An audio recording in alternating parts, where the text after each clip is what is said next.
A guerra trouxe miséria, trouxe desemprego, trouxe a fome também. Muitas pessoas morreram por causa da fome. Porque não podiam ir às machambas poderem cultivar, porque não era seguro. As pessoas mudavam de zona em zona a cada dia, porque sempre fugiam um conflito. Armies had to eat, elephants were killed, tusks were sold to buy guns. So everything just pretty much got wiped out.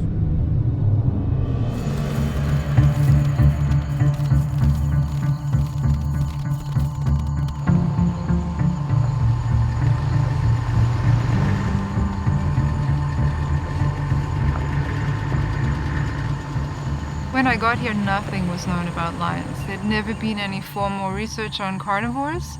So people had, casual observations about how many lions and where, but we really had no data. I thought I smelled something back there as well. The first thing you want to do is count. You want to know how many and where.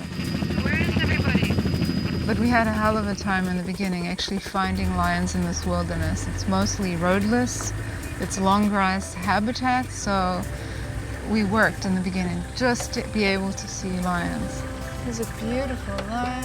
And then we took it a step further and began to put GPS collars on prides and coalitions, so groups of females, groups of males. And those in turn took us deeper into the story. And what we quickly found is that lions were still being killed. People were setting wire snares in the landscape to catch warthogs and waterbuck and buffalo, but they were catching lions. Lions are bycatch in those traps. Njinga lost his foot in a gin trap in February. And the numbers were showing 1 in 3 were either maimed, like losing actual limbs, or killed in these snares. I came here as an ecologist, as a scientist. Start the timer. But quickly had to switch gears because when we saw the trends for lions here and other species, we had to intervene. That was the leap that we made as a team. We went from being scientists, purely scientists, just collecting data, to intervening and really trying to get the population jump-started. So we'll collar him so we can monitor his progress and keep treating him. So we had to stop illegal hunting. We had to create a refuge for these species to naturally recover. Quando eu comecei a trabalhar aqui, a situação com as armadilhas era dramática. Era um problema muito grande. A área estava infestada de armadilhas mecânicas e também de cabos de aço. E ali também começou-se a treinar novos fiscais para fazer limpezas ou removerem cabo de aço ou armadilhas mecânicas onde os leões circulavam. The rangers are the ones on the ground, and we put technology in their hands, high-resolution satellite imagery, and we paired their patrols with GPS data we were getting from the collars. So those satellite collars that are on lions send us positions every few hours. So we know where lions are.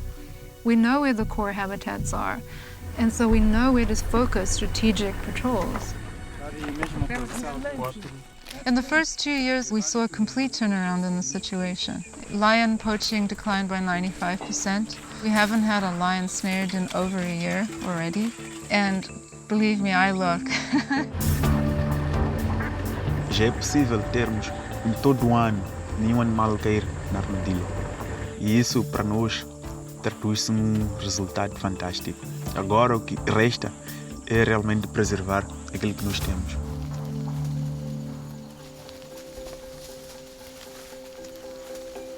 In the past 3 years, we've had 13 cubs, and 7 of those have been female.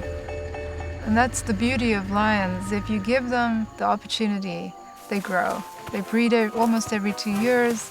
The survival is very high in Gorongosa. There's a lot of food, there's a lot of space. So they've done very well. We understand from the science and the data that we've collected that we could have 3 times as many lions in this park than we currently have. And so that's a target, that's a goal. And so we use the science and the data to really guide us towards those. What we're trying to do here is heal the ecosystem, put the pieces back together.